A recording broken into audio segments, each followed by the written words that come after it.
Romans 13, that's one of my favorite quotes in the Bible. Let every man, let every soul be subject to the higher power.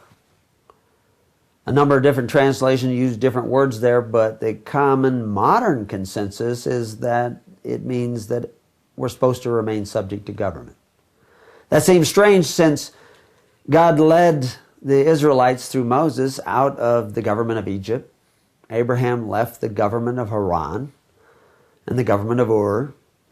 That Babylon was a wicked government. The first government was Cain's city-state. And we were told several places in the Bible to never return to the bondage of Egypt, where the people had to pay 1/5 of everything they owned to, or earned in a given year, to the government. And the government provided them with some sort of welfare in the case of emergencies. But the early Christians were talking about the perfect law of liberty. And the word that we see there translated power in Romans 13 is one of 7 or more different words in the Greek language that are translated power. It's also translated liberty.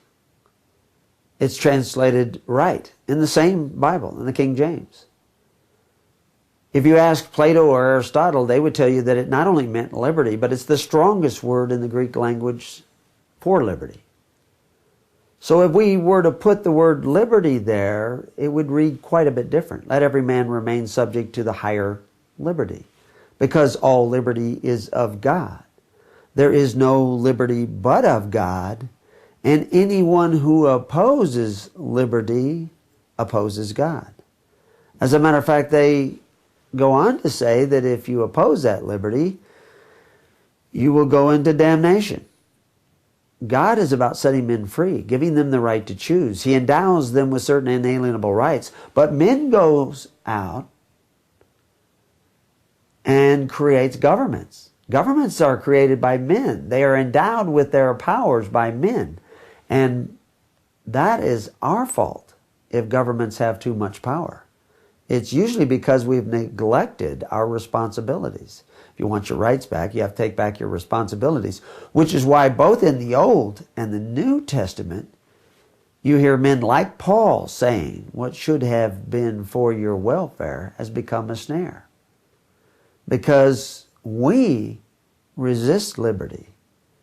We slothfully go to governments that call themselves benefactors, but exercise authority one over the other.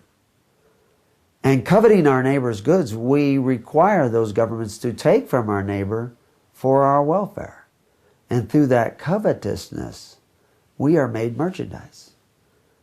And we lose access to those rights that God wants us to have, because those rights, that right to choose, that right to make choice, is what makes us a man and not a thing.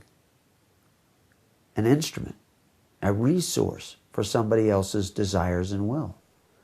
That is a theme you'll find throughout the entire Bible. So yes, let every man remain subject to the higher power, the higher right to choose, the higher liberty, because all liberty is of God, and there is no liberty but of God. And anyone who opposes liberty opposes God.